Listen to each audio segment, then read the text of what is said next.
RFI et France 24 présentent Mardi politique.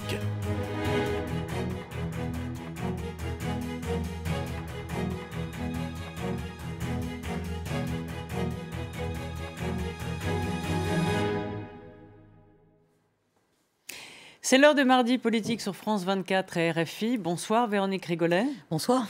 Alors notre invité est Florian Philippot. Bonsoir, vous êtes Bonsoir. Vice-président du Front National et député européen. Merci d'avoir accepté cette invitation. Donc la présidentielle de 2007 est imprévisible et peut, comme la primaire, réserver des surprises. Après le Brexit et l'élection de Trump, partout en Occident, l'état de l'opinion semble de plus en plus échapper aux médias et aux sondages. Les primaires de la droite et du centre ont couronné François Fillon, le discret ancien Premier ministre de Sarkozy, surnommé il n'y a pas si longtemps Mister Nobody. La revanche, il l'a aujourd'hui face à tous ceux qui l'ont humilié. Ainsi va la vie politique avec ces incroyables retournements de situation. François Fillon, donc élu avec 66% des voix, les mains libres désormais pour réorganiser le parti et affiner sa stratégie. Fillon, candidat de la droite, est-ce une bonne nouvelle ou une mauvaise nouvelle pour votre parti, pour Marine Le Pen? Vous nous répondrez. Allez-vous modifier, vous aussi, votre stratégie? On va le savoir. Et la première question vous est posée par Véronique Rigolet. Bonsoir Florian Philippot. Bonsoir. 300 000 militants ou sympathisants FN sont allés voter à cette primaire de la droite et du centre. Malgré vos consignes, elles avaient été fermes de ne pas y participer. Est-ce que ça ne vous inquiète pas de voir cet engouement d'une partie de votre électorat pour une primaire de droite et qui plus est pour ce type de scrutin qui est une primaire? Alors, on n'avait pas donné de consigne ferme, on avait donné un conseil. Ensuite, qu'il y ait quelques sympathisants qui aient voté peut-être pour des raisons d'abord stratégiques. 300 000, c'est pas rien quand même. Oui, mais 300 000, vous savez, à peu près, on a réuni 7 millions d'électeurs aux dernières élections régionales, donc 300 000 sur 7 millions, ça fait même pas 5%. Ça fait moins de 5%, donc plus de 95% n'y sont pas allés. Et puis, moi, je recevais quelques messages, je l'avais dit d'ailleurs, d'électeurs Front National qui disaient pour qui voter pour que ensuite Marine soit dans la meilleure position possible à l'élection présidentielle. Donc il y avait un peu de vote tactique ou de vote stratégique. Voilà. Pour le reste, c'est une élection primaire qui s'est faite sur un corps électoral d'à peu près 4 millions de personnes, soit 9% du corps électoral. Je crois que ceux qui se sont enflammés, enthousiasmés ou ont essayé de tirer des leçons politiques d'une élection aussi restreinte en auront pour leurs frais dans quelques mois, parce qu'on 91% des Français ne sont pas allés voter. Alors, cela dit, vous ne pouvez pas nier que c'est un succès. Tout le monde a loué le succès de ces primaires. La gauche et la droite le font maintenant. Et est-ce que ça ne donne pas un petit coup de vieux au Front National? Parce que dans le fond, vous vivez un peu comme un vieux parti monarchique. Le vieux roi, la fille, la nièce, le gendre. C'est comme si François Hollande avait donné le Parti socialiste à son fils Thomas. Ou comme si Martine Aubry était la fille de Jacques Delors, par exemple, ou quelque chose comme ça. Non, Marine Le Pen n'a rien reçu, on ne lui a rien donné, elle s'est battue. Il y a eu une élection interne, je vous rappelle, au Front National, il y a des statuts pour être président du Front, il faut être élu par les adhérents du Front National. Il y a eu une campagne interne, elle l'a emporté, je crois, avec à peu près 68% des voix en interne. Donc, mais ma question, ça ne vous donne pas un petit coup de vieux? Vous n'avez pas envie de vous mettre à l'exercice des primaires? Je crois d'abord que les primaires, ils les ont faites contraints et forcés, parce qu'ils n'avaient pas de leader. Ils auraient eu un leader, ils s'en seraient bien passés. Ensuite, je crois qu'avoir cette obsession pour le modèle américain, je ne vois pas très bien ce qu'il y a de moderne. Alors, je sais qu'on peut toujours considérer, pour certains, ça fait 60 ans qu'ils sont dans cet état d'esprit, que tout ce qui vient des États-Unis est forcément bon, moderne et formidable. Ça n'est pas notre vision des choses. Il y a un modèle, celui de la Ve République, construit, façonné par le général de Gaulle, et qui voulait justement débarrasser l'élection présidentielle des questions de parti, des questions internes au parti. Et la meilleure chose qui a été faite, c'est justement l'élection du président de la République au suffrage universel. C'est une arme faussement démocratique. Oui, parce que les mêmes qui vous disent on est des grands démocrates parce qu'on fait des primaires, d'abord mettre en place un suffrage censitaire, il faut quand même le rappeler. Participer aux 2 tours, ça coûte quand même 4 €. Patrick Buisson. C'est pas tout à fait anodin. C'est sur le symbole, même mais très fort. 4,5 millions de Français ont accepté de payer pour aller voter. C'est pas rien. Ça fait des sous dans les caisses, qui manquaient d'argent. Ils ont quand même un électorat, il ne faut pas le nier. Et deuxièmement, les mêmes, ceux qui organisent ces primaires en disant mais nous sommes de grands démocrates, sont ceux qui ne font aucun référendum quand ils sont aux responsabilités. C'est-à-dire là où le peuple, massivement, beaucoup plus que 4 millions de personnes, pourrait aller s'exprimer, voter aux urnes par référendum pour dire ce qu'ils pensent des grandes orientations du pays, ce qu'ils pensent de tel ou tel grand sujet, tel ou tel traité, on ne le fait pas. Les référendums... Et là, je crois que c'est nous, vous voyez, au contraire, on fait peut-être pas de primaire parce qu'on a un leader, parce qu'on respecte la Ve République, mais on fera des référendums. Et pourquoi et je crois que c'est beaucoup plus démocratique. Pourquoi pas faire les deux? Par exemple, dans votre camp, cette envie de primaire commence à germer, notamment chez le député Gilbert Collard, qui lui a plaidé, c'était hier, pour une primaire au Front National en 2022. On l'écoute. Une primaire intéressante, et je trouve même que le Front National ne pourra pas dans l'avenir, à mon avis, s'en affranchir. Vous voyez ? Ah oui. Ah bon ? Oui, parce que je considère que c'est une vraie réussite démocratique. Voilà, cette vraie réussite démocratique, on peut avoir à la fois une primaire et derrière organiser des référendums, pourquoi pas? On est doublement démocratique, non? Je crois qu'en 2022, nous serons occupés à faire réélire Marine Le Pen. Voilà. Et qu'on aura tout à fait autre chose à faire qu'une primaire. Et encore une fois, moi, désolé, c'est comme ça. Alors, je suis attaché aux institutions de la 5e. On a fait la 5e République justement parce que la 4e République est morte dans les affaires de partis, les combines de partis. On y retourne, c'est faussement démocratique. Mais dans votre parti qui devient grand et qui est ce qu'il est aujourd'hui, qui est déjà qualifié, semble-t-il, pour le second tour de la présidentielle, d'ici à 2022, on ne peut pas totalement oblitérer le fait qu'il y aura peut-être des idées nouvelles. On voit déjà que Marion Maréchal Le Pen n'a pas totalement les idées de Marine Le Pen. D'ici à 2022, il y a peut-être d'autres voix qui vont s'ajouter dans ce concert au sein de votre parti, non? Encore une fois, il y a des instances. On ne peut pas dire aujourd'hui. Il y a des statuts, on peut se présenter. Les statuts verrouillent, il n'y aura jamais de primaire. Ça se change des statuts. Nous ne sommes pas... Vous voyez, les seules primaires qui ont abouti aujourd'hui en France ont fait élire François Hollande. Ça a abouti à l'élection de François Hollande, président de la République. Je ne peux pas dire que ce soit un formidable succès. Je ne vois pas très bien ce que ça a apporté à la démocratie française. Enfin, ce n'est pas les primaires de gauche qu'on fait élire François Hollande. Les premières primaires en France, c'était 2011. Elles ont mené, primaire ouverte, elles ont mené François Hollande candidat, François Hollande président de la République. Bon, est-ce que les Français sont très heureux de ce résultat? Je ne sais pas. Voilà, on peut considérer que c'est magnifique, formidable. On peut aussi voir que dans les zones populaires, personne n'a voté. Alors, voilà, non, mais il faut s'interroger. On peut regarder que dans la ruralité, personne n'a voté. C'est un peu une nouveauté, ces primaires, hein. Non, mais déjà en 2011, il y a la même sociologie s'était rendue aux urnes. Vous dites... Et on voit que toute une France des oubliés, une France de la périphérie, une France de la ruralité, une France des banlieues lointaines, ne s'est pas, une France populaire, même des classes moyennes, ne s'est pas rendue aux urnes.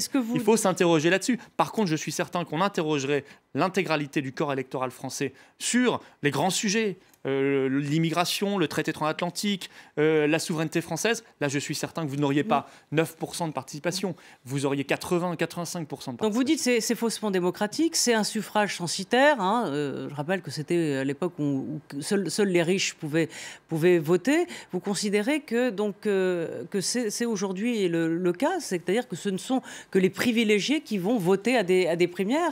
Pourquoi? Pour quelles raisons? Pourquoi ils s'en affranchiraient? Parce que c'est payant? Ça, je ne sais pas. Non, la somme existe. Il ne faut pas balayer les 4 € pour 2 tours d'un revers de main, parce que 4 €, c'est quand même 4 €. Ça peut représenter deux repas à la cantine pour certaines familles. Donc il ne faut pas négliger ce fait. Maintenant, ça n'est pas non plus hors de prix. Donc c'est probablement pas l'argument principal. Je ne sais pas, c'est aux sociologues d'expliquer pourquoi telle ou telle catégorie de la population est allée voter et pas une autre. Oui, vous le dites dans les... Ce que nous constatons, et ça c'est une réalité indéniable, c'est que la France des milieux populaires, des classes moyennes, de la ruralité, c'est très très très peu déplacé dans ces primaires. Parfois il y a des taux de participation de 1%, de 2%, de 3%. Voilà, ça c'est un fait. Donc je n'ai aucun mépris pour ceux qui sont allés voter, c'est leur droit le plus absolu. Je constate simplement un fait et j'avertis les responsables politiques qui voudraient tirer des conséquences des enseignements politiques du résultat sorti des urnes et de ces primaires qu'ils se fourvoient totalement, parce qu'on ne peut pas faire d'analyse politique sérieuse à partir de 9% du corps électoral. Alors on a parlé des primaires, cette fois on va parler de la victoire de François Fillon et dans le fond, comment lui il a analysé sa propre victoire. C'était dimanche et on l'écoute. Les électeurs de la droite et du centre ont trouvé dans ma démarche les valeurs françaises auxquelles ils sont attachés.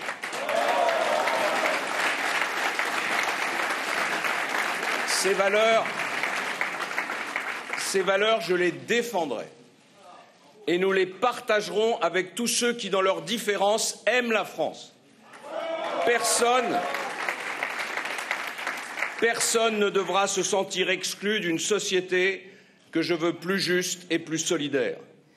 Voilà, ces valeurs, Florian Philippot, sont les mêmes que les vôtres. La famille, la patrie, ça va venir. Les valeurs chrétiennes, vous êtes pris dans le fond à contre-pied par François Fillon sur cette idée des valeurs. Je ne sais pas ce qu'il met derrière les valeurs françaises. Moi, je sais, en tout cas, ce un que... petit peu quand même. Bah, écoutez... C'est bourgeoisie, des notables de province qui vont à la messe le dimanche. Je crains, pour être tout à fait honnête, quand on regarde son programme et son parcours, que les seules valeurs qui l'ont motivé jusqu'ici sont les valeurs des cours de bourse. Vous voyez, et notamment quand on regarde son programme, je crois que oui, les valeurs boursières, ça l'intéresse beaucoup. C'est un programme qui est totalement destiné à les soutenir, à soutenir ceux qui en bénéficient, mais certainement pas les valeurs de la France. Là, il y a quoi dans les valeurs de la France? Je ne sais pas très bien, chacun y mettra sa sauce d'ailleurs. Je ne suis pas là pour donner le là absolu sur cette question-là. Je serais très prétentieux de le faire. Moi, j'y mets en tout cas, d'abord et avant tout, France, ça veut dire libre. L'idée qu'on est un pays libre. Est-ce que François Fillon incarne cette liberté, cette indépendance française? Il en est l'opposé. Il est celui qui, Premier ministre, a fait passer le traité de Lisbonne, contre la volonté d'ailleurs des Français. C'est-à-dire un traité européen qui nous enserre encore plus dans les contraintes, dans l'interdiction de faire telle ou telle chose, dans l'obligation d'avoir le libre-échange, l'obligation de ne pas avoir de frontières, l'obligation d'accepter les normes qui viennent de l'Union européenne. Donc c'est l'inverse de la liberté. Les valeurs françaises, c'est l'égalité. Est-ce que... c'est pas lui qui négociait les traités. François... il était Premier ministre, simplement. Parce que quand vous admettrez avec moi, c'est un poste institutionnel il y en a un au-dessus qui s'appelle le Président de la République, et il me semble qu'il était de la même majorité que lui. Donc s'il était en désaccord à ce moment-là, il fallait démissionner. C'est arrivé à un certain Jacques Chirac en 1976, Premier ministre, qui a démissionné. François Fillon est resté jusqu'à la dernière heure du dernier jour du mandat. Donc il était en accord, et donc il doit endosser l'intégralité du bilan de ce quinquennat. C'est l'égalité. Est-ce que propager une politique foncièrement communautariste, donc qui distingue les Français en communautés et non plus en citoyens d'une même communauté nationale, c'est respecter la valeur d'égalité? Absolument pas. Les valeurs françaises, oui, c'est le travail.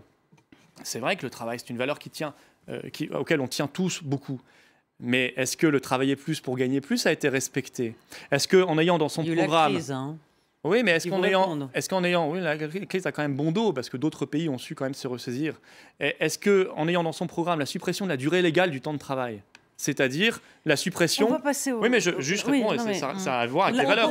La suppression donc des heures supplémentaires. La suppression des heures supplémentaires, est-ce que vous croyez que c'est une façon de valoriser le travail? Non, c'est l'inverse. Cette droite radicale, traditionnaliste, patriote, François Fillon a utilisé le mot ce matin devant les députés Les Républicains, ça c'est quelque chose qui peut parler à vos électeurs. D'ailleurs, Marion Maréchal-Le Pen, elle s'en inquiète, elle estime que c'est, qui représente un danger. Vous avez beaucoup en commun, a-t-elle dit, sur le plan sociétal ou les relations internationales. On pense bien sûr à cette vision très traditionnaliste de la France. On pense également à ce rapprochement que vous souhaitez, tout comme lui avec Poutine. Donc nécessairement, avec ce double discours qui, de fait, est le même, ça ne peut que parler à votre électorat. Est-ce que cela n'est pas un danger? Ce qui n'aurait été pas plus simple pour vous de vous retrouver devant un Alain Juppé qui vous aurait vanté l'identité heureuse? Non, moi, je suis très très heureux qu'on ait François Fillon.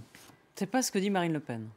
Marine Le Pen. Marine Le Pen. Alors là, je peux vous dire, Marine Le Pen, j'ai eu au téléphone. Je veux vous dire qu'elle est ravie de ce choix et qu'elle a hâte d'être en campagne contre lui. Elle aurait été ravie que ça aurait été mieux Juppé pour elle. Mais Alain Juppé, de toute façon, mais comme Nicolas Sarkozy, étaient des candidats, je veux dire, qui avaient beaucoup d'angles d'attaque. Mais François Fillon est un candidat qui a un nombre d'angles d'attaque considérable. Vous dites, il se dit patriote, donc les électeurs vont être trompés. Ah non, mais ça leur parle déjà. Ça leur parle déjà. Excusez-moi, vous en avez un autre. Catholique, un sens commun qui veut... Vous en avez un autre qui, depuis 15 ans, a écumé les plateaux de télévision, les podiums de meeting pour expliquer qu'il était patriote, etc. C'était Nicolas Sarkozy. Je pense que les Français, au bout d'un moment, ne l'ont plus cru. Est-ce que vous pensez que les Français vont croire que François Fillon, qui a livré la France à l'Union européenne, qui a le parfait programme que veut le MEDEF, que veut tous les défenseurs de la mondialisation sauvage, qui a organisé une immigration massive quand il était Premier ministre, croyez-vous un seul instant que les Français vont le croire patriote? Il n'en est plus là dans son Mais il discours en sur est plus l'immigration. là à 3 mois de l'élection. Mais alors pourquoi vous ne rassurez pas? On comprend que Marine Le Pen soit folle de joie, vous nous le dites. Pourquoi vous rassurez pas Marion Maréchal Le Pen? Est-ce qu'il y a vraiment une différence entre ce Front National du Nord et puis alors celui du Sud? C'est un peu caricatural. Non, je ne sais pas pourquoi Marion on sait a dit que Marion cela. Maréchal Le Pen est un peu plus libérale que vous. Et ça n'est pas du tout l'opinion de Marine Le Pen. Et je vous assure que ça n'est pas parce que vous dites des choses, vous vous dites patriote, vous vous dites, je crois même qu'on l'a entendu se dire souverainiste. Parce qu'il prend les gens pour des imbéciles. Parce que trois mots plus tard, il ajoute « Oui, je suis souverainiste européen ». Il a été auprès de Philippe Seguin, puisqu'il a été contre Maastricht. Donc, en 92. Puis oui, il a écrit qu'il avait regretté ce vote. Et entre-temps, je le dis, si vous me posez des questions, laissez-moi répondre. Oui, Entre-temps, il nous a expliqué que, il n'a pas simplement expliqué, il a fait passer le traité de Lisbonne. Oui, mais... Donc pour un patriote et un souverainiste, on a vu mieux. C'est l'inverse du patriotisme, c'est l'inverse du souverainisme. C'est le traité de Lisbonne c'est l'inverse même du gaullisme. qui a permis le Brexit avec cette solution d'opting out. Le Brexit, les Anglais, justement, ont choisi de refuser ces traités européens qui sont des cages, qui sont des prisons. Et voilà, aujourd'hui, une arnaque que va essayer de propager probablement François Fillon. Mais je vais vous dire aussi bien son bilan que son programme montre qu'il n'a rien d'un responsable patriote ni souverainiste. Pour prolonger ce que dit Véronique, vous avez une partie de votre électorat, on est d'accord, vous n'allez pas me contredire, des petits commerçants, des petits entrepreneurs qui sont d'accord avec François Fillon pour réduire l'État, pour supprimer les fonctionnaires et pour baisser les impôts. Ça, cet électorat-là, que vous avez, il va mordre forcément il va être d'accord avec les thèses de François Fillon. C'est ça qu'on essaye un peu de... Vous croyez que c'est qu'il y a un moment, je crois que vous êtes équidistant. Je ne sais pas comment vous voyez les électeurs, mais vous pensez qu'il suffit de leur montrer une couleur comme ça, et puis hop, ils vont foncer. Non, mais on sait qu'il suffit de leur parler comme François Fillon, ils aiment c'est pas le perdant de l'année. Puis c'est intéressé. François Fillon, il vous a pas échappé qu'il a été 5 ans Premier ministre. Il ne vous avait pas échappé qu'auparavant, il a été de nombreuses fois ministre. Non, mais vous ne croyez pas? Je peux vous assurer que les gens, eux, s'en souviennent. Un nouveau Fillon est né. Et je peux vous assurer que les gens, eux, s'en souviennent. Est-ce que vous pensez que les Français, y compris les commerçants, ceux dont vous avez parlé tout récemment, vont accepter qu'on détruise la sécurité sociale, vont regarder sans rien dire la destruction de la sécurité sociale. Partielle. La destruction partielle, c'est-à-dire qu'ils veulent la limiter au grand risque. Il veut la limiter aux maladies graves. Aux maladies graves. Donc ça veut dire, par exemple, que va-t-il faire? Il a changé d'avis, on va l'écouter. Que va-t-il faire, par exemple, du vaccin, de la gratuité pour les plus de 65 ans, du vaccin contre la grippe? Je ne pense pas que ce soit classifié dans les risques graves. Pourtant, ça peut devenir très grave. Ça peut même être mortel. Mais je vous réponds sur le fond. Vous m'avez posé une question. Donc, est-ce que vous pensez que ces gens-là vont considérer que François Fillon, qui dans le passé a augmenté la dette de 600 milliards d'euros, a accru les impôts de 30 milliards... Dans le passé. Mais alors, vous croyez que les gens considèrent que, comme cela, on peut s'affranchir d'un bilan? Comme cela, on peut venir leur mentir dans les émissions de télévision? On peut venir leur dire n'importe quoi? Mais à ce moment-là, Sarkozy aurait été président pendant 15 ans, parce qu'il n'a eu de cesse de mentir et d'essayer de manipuler les gens. François Fillon... il ne va pas pouvoir réussir ce que Sarkozy avait réussi, à savoir faire une OPA sur le vote FN en captant ce vote identitaire et conservateur? Je ne le crois pas du tout. Moi, je crois que François Fillon, c'est un faux dur. C'est quelqu'un qui expliquait, il y a encore très peu de temps, c'était fin septembre sur France Inter, qu'il préconisait que l'État mette en place partout sur le territoire national des centres de migrants. Et il ajoutait, c'est la seule voie raisonnable. François Fillon, c'est celui qui, il y a quelques semaines, vous expliquait que s'il était encore maire, bien sûr, je le cite, bien sûr, il accueillerait un centre de migrants dans sa commune. François Fillon, c'est le premier Premier ministre dans l'histoire de la République. Vous êtes en train de dire qu'il est un menteur, en fait. C'est le premier Premier ministre dans l'histoire de la République qui a inauguré une mosquée géante de 3000 m² avec minaret en 2010 à Argenteuil. Ça n'avait jamais été fait avant, y compris sous le Parti socialiste. Ça, c'était en 2010, il a changé. Le Fillon nouveau trouve que l'islam peut être un problème. Le j'ai changé. D'abord, il y a des citations que je vous cite qui ont 2 mois d'âge, donc c'est pas ancien. Et ensuite, le j'ai changé, on l'a déjà entendu dans la vie politique française, avant les élections, on a vu ce que ça avait donné. Ça avait donné une imposture au pouvoir. Ça s'appelait Nicolas Sarkozy et François Fillon était Premier ministre. Voilà, François Fillon, c'est un immigrationniste. Et d'ailleurs, la meilleure preuve, c'est qu'en ayant le programme de la mondialisation sauvage, il a forcément un programme sans frontières et immigrationniste. Parce que le grand patronat et la mondialisation sauvage veulent l'immigration massive. Quand le numéro 2 du MEDEF vous dit il a le programme rêvé, Mais le MEDEF a toujours défendu l'immigration massive parce qu'ils en ont besoin pour faire baisser les salaires. Ils en ont besoin pour faire une concurrence à la baisse sur les salaires et sur le modèle social. Donc François Fillon, vous le prenez par n'importe quel bout, vous vous rendez compte que c'est une continuité aggravée. C'est une continuité encore plus compliquée, encore plus dure à vivre. On va continuer avec lui. C'est en tout cas la fin de cette première partie de Mardi Politique. On se retrouve juste après le Flash Info, toujours avec vous, Florian Philippot.